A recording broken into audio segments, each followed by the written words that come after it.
نہج البلاغہ حکمت 472 میں جناب امیر المؤمنین نے بادلوں کو 2 حصوں میں تقسیم کیا۔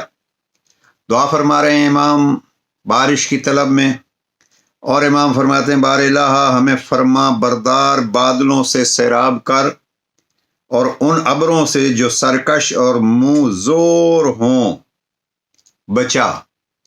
یعنی امام نے خوبصورت سید رضی بھی یہاں تفصیل لکھتے ہیں کہ یہ کلام عجیب و غریب فصاحت پر مشتمل ہے۔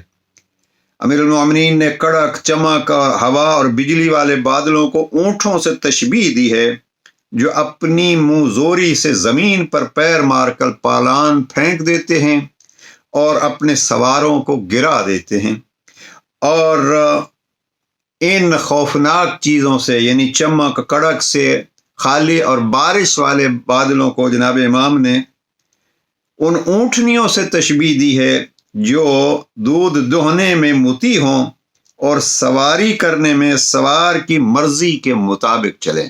اس کو کہتے ہیں علی ابن ابی طالب کی فصاحت و بلاغت۔ یہ دعا کے الفاظ ہیں، حکمت نمبر 472۔